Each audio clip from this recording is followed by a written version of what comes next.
John T. Noonan Jr., que es autor del mejor libro sobre el tema que se llama Bribes, mordidas. Él dice que tal como la esclavitud era antes un modo de vivir y ahora es inconcebible, así la práctica de soborno en el forma central de pagar para acción oficial vendrá a ser obsoleto. Él piensa que en 20 años, 30 años, 2 siglos, la gente dirá lo mismo que nosotros decimos de la esclavitud. ¿Sabes que hace 300 años casi todos los países tenían esclavitud de una forma u otra? Ahora tú preguntas a tu hijo o hija, ¿puedes imaginar eso? ¿Qué va? ¿Cómo puede ser dueño de una persona? No puedo imaginarlo. ¿Cómo era esa gente? Era como nosotros. Y ellos te dirán, ¿cómo podía esa gente soportar la impunidad así? Con robos, con jueces que pretenden ser jueces, que les gusta el robo y el título, pero están robando, con servidores públicos que no sirven a nadie más que ellos mismos. ¿Cómo podía haber soportado esto esa gente? Y diremos, es la misma gente que nosotros.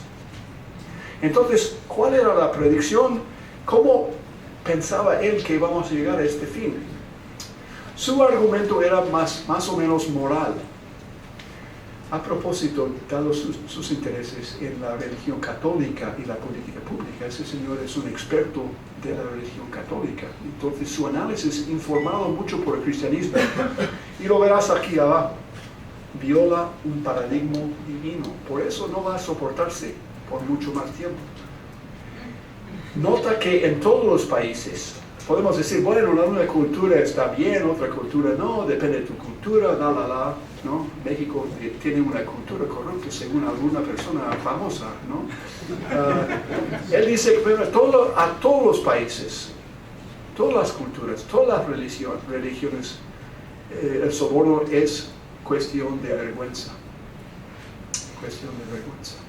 Sí es verdad que una vez que seamos en este modelo de corrupción sistémica, estamos con esquizofrenia, participamos y sentimos vergüenza. Participamos en el soborno porque tenemos que hacerlo, pero sentimos vergüenza.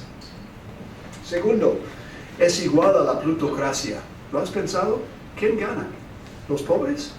No, los ricos. A veces me preguntan, oye, ¿no cree usted que la pobreza es una causa de la corrupción? Porque países pobres tienen mucha corrupción, países ricos no. Como si fuera, es al revés, claro, es la corrupción que causa la pobreza. Pero les pregunto, bueno, en su país, ¿los ricos son menos corruptos que los pobres? Y normalmente hay carcajadas. No, ¿qué va? Entonces, ¿la pobreza es causa de la corrupción? No pensaba así. Porque el beneficiario de la corrupción sistémica es la plutocracia.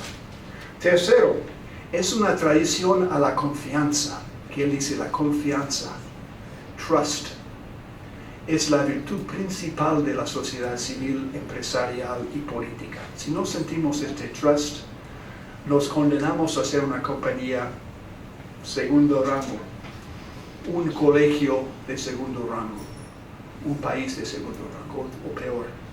Entonces eso es importante y el soborno tiene ese efecto que corrompe, que quita la confianza. Yo quiero añadir a esto una pregunta para nosotros. Si bien Noonan tiene razón en este panorama casi divino, ¿no? ¿Qué es lo que nosotros podemos hacer? Ustedes pueden hacer. No esperando hasta que venga un nuevo presidente que es John T. Noonan, ¿no? Entonces quiero ver los casos otra vez y dar algunas lecciones, entonces vamos a discutir. Primero, India. ¿Qué ha pasado ahí? Empresario social, ONG, información sobre rendimiento, incluso corrupción, pero no solo corrupción, rendimiento público. Usando el sector privado como aliado en el sector público, con un líder público que dio cuenta que, oye, tengo información, tengo interés del sector privado, mejor servicios públicos, y tengo ministerios que puedo influir a ser más estratégico, esta combinación puede rendir resultados nuevos, y así lo fue. Lección para nosotros, quizás. Segundo ejemplo, Filipinas. Fíjese este presidente increíble, ¿verdad? Fíjese formar una estrategia juntos con ejemplos de otros lugares para inspirarnos. Eso es también muy interesante para una ciudad, para un estado, tanto como para un país. Pero fíjese otra vez que había una metodología, que esos cuadros de mando, que era un proceso de abajo, desarrollar lo que queremos tener en esta ciudad. ¿Cuáles son las prioridades? ¿Cómo lo vamos a medir? ¿Y cómo podemos de ahí crear un círculo vicioso otra vez de rendimiento? Y tuvo éxito. Extendido ahora para todo el gobierno de Filipinas. Tercer ejemplo, Ciudadanos al Día. Otra vez, empresario social. Esta mujer, Beatriz Bosa. Idea, trabajar con periódicos, con televisores, con información sobre rendimiento, creando también rangos, como nos gusta rangos. El número 3 es, ¿no? El top 40, ¿no? De música. Y crear de ahí un espectáculo que le interesa a la gente, con lecciones. Ahora en su website vas a ver 1200 buenas prácticas documentadas de todos los sectores del gobierno. Compartir estos por medio de checklists y capacitación. ¡Qué bueno! Buscar ejemplos filipinos, buscar ejemplos mexicanos de cosas que funcionan. Y por fin, redes sociales. Esto es el futuro. Los jóvenes saben esto muy bien. Si alineamos lo que está pasando con la red social, con el gobierno como marco de referencia, puede ser increíble. Y yo veo esto en muchos países ahora. Y finalmente, de mover a análisis a acción. Siendo también profesor con muchos de ustedes que están aquí, otra vez agradezco la oportunidad de venir aquí al Colegio de Sonora. Nosotros tenemos la idea de ser imparcial políticamente. Por ejemplo, mis niños no sabían para quién voté hasta que llegó un presidente que realmente amaba. Pero no podía esconderlo. Pero, en fin, no soy politizado, no soy republicano demócrata, y ciertamente cuando vaya a otro país no estoy apoyando un partido político. No es mi juego. Mi juego es de ser enteramente honesto, pero ofrecer ejemplos, datos y modelos que pueden ser útiles para ustedes, para estimularles a ustedes. No es que vengo como un tipo que dice, yo entiendo tu lugar mejor que tú, porque yo soy profesor. Entonces debes hacer lo siguiente. Tengo 3 recomendaciones, ¿no? Tampoco digo, mira, yo voy a hacer análisis aquí para mi periódico académico, mi jornal académico, y dejar el resto a los políticos. Mejor es hacer este trabajo, pero traerlo a reuniones donde la gente puede trabajar con ejemplos, con datos y con modelos que tú ayudes a crear para estimular su creatividad. Y con esto y con la esperanza que he estimulado su creatividad, paro aquí para preguntas y cuestiones. Por fin, un anuncio. Hay más ejemplos en esos 2 libros que existen en español. Difícil encontrarlos en español, pero fácil en inglés.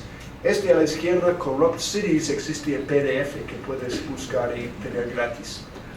Este salió la semana pasada, más o menos 100 páginas, por la OCDE de París. Eso también es gratis, busca en su website.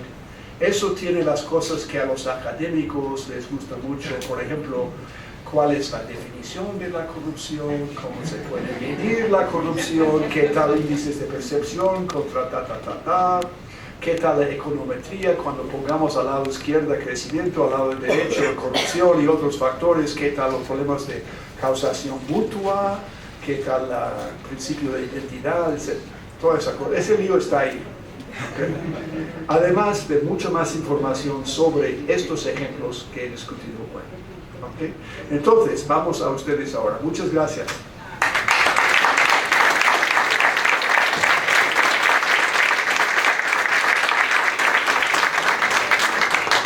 Muchas gracias, doctor. La verdad, muy ilustrativa, divertida y emocionante, motivante. Abramos a ustedes. Quien tiene preguntas, comentarios, y pues los exhorto a aprovechar, ¿no? Buenos días. Buenos días, muchas gracias. Mi nombre es Leticia Cuesta. Bueno, Leti, ¿te puedes parar, Leti? Acá está la persona. Leti. Ya, ok. Son varias preguntas, pero voy a hacer una y después si no enfrentaré las demás. Muchas dudas. No sé si conoce un poco usted el marco legal en México respecto a cómo deben implicarse responsabilidades de diferentes instancias, ¿no? La Auditoría Superior de la Federación, aquí a nivel local, hay una Contraloría Estatal, hay una Contraloría Nacional, Municipal también. Sin embargo, ninguna de esas instancias accionando le ha quedado claro que han hecho su función. Llegan denuncias, todo está en proceso, todo está en investigación, pasa el tiempo, no se pueden dar ninguna respuesta. En ese tiempo crece los dimes y diretes de los políticos, pero también crece, por supuesto, la percepción ciudadana en contra de ese gobierno. Entonces, de ahí, ¿cómo puede, sí o no, combatir la corrupción? ¿Pueden o no hacer esas instancias combatir la corrupción? ¿O realmente alargan el proceso? ¿O qué se puede hacer teniendo este marco legal ahorita en México? Porque si lo cambiaran, bueno, eso también trataría, porque se han de acuerdo tantos diputados y todo. Pues, ¿cómo sería? Eso sería, la verdad, mi primera pregunta. Gracias, Leti. Si quieres, Robert, contamos Rápidamente esto. Sí. Sí. Okay. Si la pregunta es demasiado difícil, se lo voy a dar a Guillermo.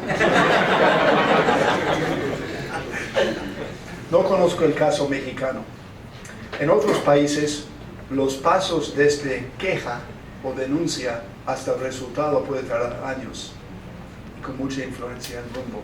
Entonces, si eres nuevo gobierno, ¿qué puedes hacer dado ese problema? Primero, te doy un ejemplo de Filipinas, donde había 2.200 quejas en cartones cuando llegó el nuevo gobierno bajo, ¿cómo se llama este ministerio? Eso no es un ministerio que tenemos aquí, es un tipo de oversight. Tiene un nombre raro en filipino. Bueno, esa mujer que llegó ahí utiliza un programa de software que ya existe, que códigas cada cosa y te da seriedad, influencia política y le da asignación de casos, policía, recursos humanos dentro del ministerio o alcaldía. Esto es para usted en el gobierno central de alto perfil, y de 1.200 o 2.200 había 10, que realmente entonces ella tiene que enfocarse en estos 10. No puede hacer todo, no tiene gente para todo, ¿no? En Hong Kong, donde crearon el Independent Commission Against Corruption, muy interesante porque ellos también abrían a quejas, y con sus estudios, más de 200 personas expertas en esta organización, entonces era de capacidad, ¿verdad? Cuando ellos estudiaban eso, resultó que más de la mitad de las quejas eran falsas o maliciosas. Guillermo es un sinvergüenza, ¿no? Y entonces triangularon las quejas. Si hay varias quejas de varias partes, vamos a este caso primero.